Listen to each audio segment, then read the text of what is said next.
you get the phone call, or you actually get told from your parents that one of your really good friends is going through something very tough. I remember having my mom tell me as we're going to our grandparents for dinner that night, and I had all my family there with me, and getting that news right before you walk in, it's indescribable. I mean, I collapsed right on the ground right there. I was pounding the ground, cussing at God, cussing at the world, everyone. I couldn't figure out why the hell my buddy was going through something like this, and what I could have done to be there to help out, or just tell him to knock it off or something like that. That Monday morning, getting that phone call at 7 in the morning that Jack wasn't going to make it.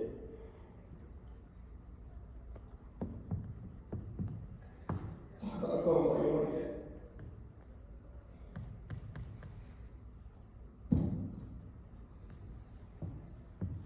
In that moment, the people talk about their life flashing before their eyes. Every moment.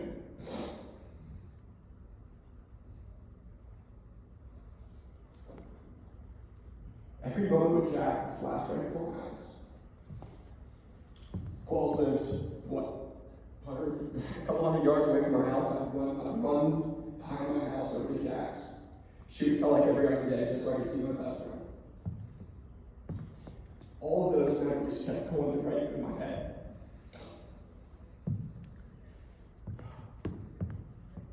So, you do not want to get that phone call. It's not the phone call you want to ever get. You want to get the phone call about how great your friends are doing in life, the great accomplishments they have. All those things, unfortunately, were taken away from me because I knew Jack was going to extend to do things that were greater than I could ever do.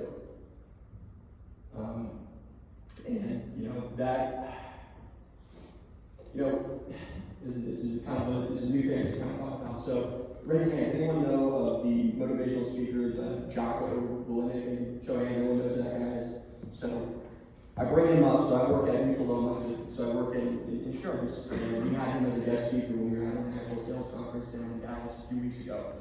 And he was telling us, and the question came up to him. He said, hey, how do you prevent a bad day turning into a bad week, into a bad month, into a bad year?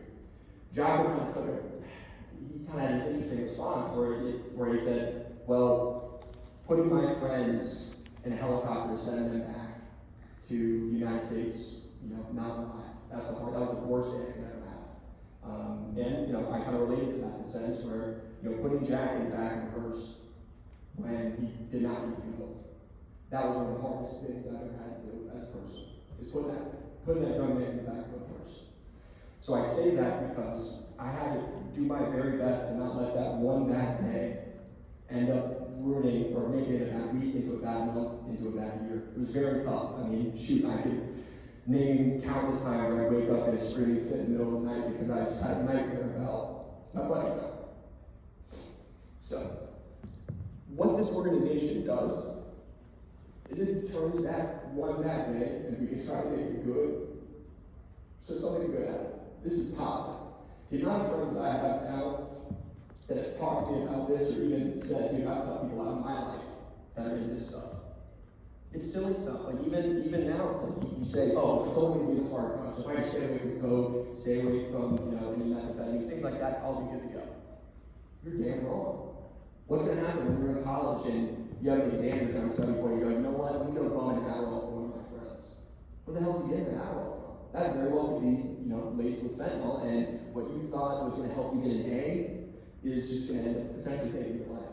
It's okay to get a C on one exam. I am living proof that C's do get degrees. Now, I'm not trying to say that as my message, but the point is, if you are struggling and you need assistance, go to other people. Other people can help you. Don't need to resort to these drugs to help you study a little bit harder or have a little bit more fun at the parties, because it truly is. It's everywhere. And I feel like I'm rambling a little bit now, but the point being is, you have absolutely no idea that you are not invincible. I was in the same shoes as you are. In high school, college, even when I was an early professional, I thought to myself, I'm invincible. None of this stuff is ever going to touch me or anyone I love. And then it touches someone you love, and it really wakes you up. So with that being said, just obviously please listen to everything that we've had to come to you. If you have folks that are struggling and you need guidance, resort them to this, or even just have a conversation with them and say, listen, I learned about this is why I'm concerned. And, you know, please knock it off, or whatever it may be. And it's up to them to then listen and, you know, take what you said. So that is my little spiel. Thanks, AJ.